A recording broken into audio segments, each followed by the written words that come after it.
Quais ferramentas você pode utilizar nos tratamentos ayurvédicos? Quais ferramentas você pode e deve inserir na sua prática clínica?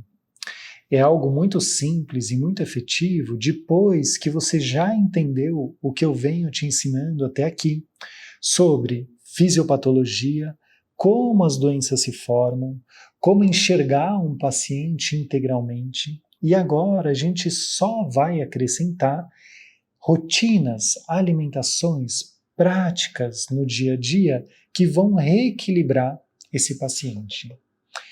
Qual que é a nossa regra básica? Que você tem que lembrar sempre. Semelhante aumenta semelhante, diferentes se reduzem. Logo, para esse paciente que me trouxe uma queixa de um vata, um pitta, um kapha agravado em desequilíbrio, eu vou trabalhar com qualidades opostas para reequilibrar esse dosha. Então eu vou te dar um exemplo do que seria. Chega o vata, esse exemplo clássico que é muito importante, que a gente tem, né, esse exemplo na vida real em abundância, que é, chega o paciente vata em desequilíbrio, com uma queixa de distensão abdominal, intestino preso, né, constipação, pele mais ressecada, extremidades mais frias, e ele está entrando num estado de ansiedade. Gente, quem aqui que está assistindo esse vídeo que não conhece alguém que apresenta esses sintomas que eu estou falando? É quase impossível. Todo mundo tem um conhecido ou um paciente que apresenta esses sintomas de um vata agravado. Agora, você precisa entender que, se ele está apresentando sintomas de frio, excesso de movimento, de excesso de secura, de constipação, de excesso de ar nesse organismo, o que eu tenho que fazer é entrar com elementos opostos para diminuir, reduzir o ar e o éter que estão em excesso e aumentar qualidades que vão pacificar esse vata.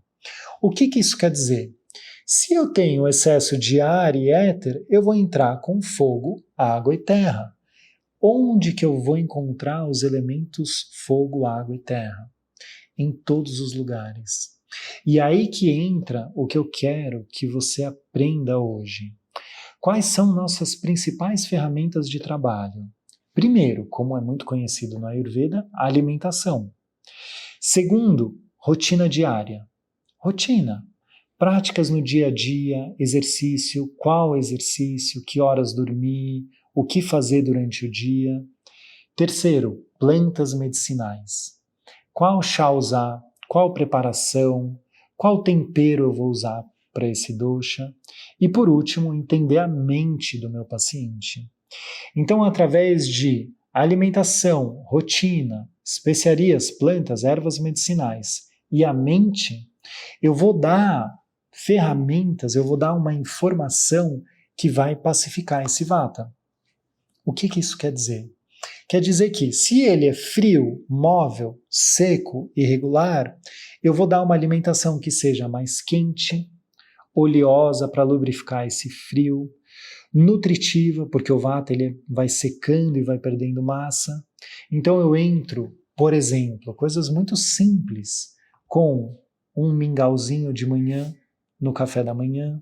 Eu vou dar um alimento no almoço como um arroz basmati, lentilhas bem cozidinhas, legumes refogados, cozidos, tudo com temperos que vão ser digestivos e carminativos, como, por exemplo, uma planta que eu gosto muito de falar, né, que é especial para o vata, é o cominho. No jantar eu vou fazer sopas nutritivas, sempre com um aporte de óleo um pouco maior. Um bom óleo, claro, né? Eu estou falando de óleo de coco, óleo de gergelim, o ghee. Tudo isso vai lubrificar, esquentar e pacificar esse vata. Eu tenho esse exemplo diariamente na minha clínica e como isso funciona. De pessoas que chegam com uma distensão abdominal, com uma digestão irregular, o intestino mais preso. Quando esse caso de vata ele vai evoluindo, geralmente ele evolui também para refluxo, porque o vata que deveria estar indo para baixo, ele começa a prender, então o fluxo do vata prende e começa a subir. Isso traz um refluxo, um pouco de eruptação, de arrotos, né? Isso é cotidiano na clínica. Chega essa pessoa que já passou por vários profissionais, e muitas vezes, e é aqui que eu quero que você entenda, que a gente tem que escapar dos modismos, porque muitas vezes esse paciente, ele come bem. É um paciente que come bem, está comendo orgânico, está comendo frutas, legumes, verduras, só que come muita granola de manhã, alimento seco, granola com fruta crua. Depois, na hora do almoço, come, não, eu como super bem, eu como um pratão de salada crua, seca, com um grelhadinho, mais seco ainda, então salada seca, que seca, mas tem fibra, só que a fibra para o vata vai secar mais ele, com o grelhado vai secar mais ainda, esfriar ele. Então são pessoas que comem bem, que têm uma rotina saudável, só que não para elas. Quando chega esse paciente, você fala, tá bom, isso que você está fazendo é saudável, só que não para você. Então, você vata que chega e tô comendo granola, salada com grelhado e à noite de novo, um omelete. Corro 10 quilômetros por dia, trabalho até tarde, sou super eficiente. Então tá bom, já entendi. Tá fadigando, tá secando, movimentando mais ainda esse vata. O que eu vou fazer? Tirar esse excesso de movimento, tirar o excesso de secura e de frieza na alimentação e na rotina. Alimentos quentes, cozidos com especiarias digestivas, exercícios menos fadigantes, não aeróbicos, porque não faz sentido eu jogar mais ar numa pessoa que já é muito ar, que já está com distensão. Vou trocar por exercícios resistidos e passar práticas de meditação, de concentração e respiração que acalmem o excesso de movimento e ansiedade nesse vata. Se você, através do estudo do Ayurveda, entender como utilizar essas ferramentas, que é simples do jeito que eu estou falando, você resolve o problema desse vata em uma semana.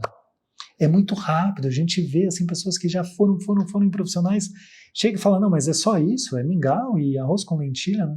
Isso vai melhorar? Vai. Aí depois de uma semana, que legal, nossa, obrigado, fazia anos que eu não ficava sem gases, que meu intestino não funcionava. Então é disso que eu estou falando.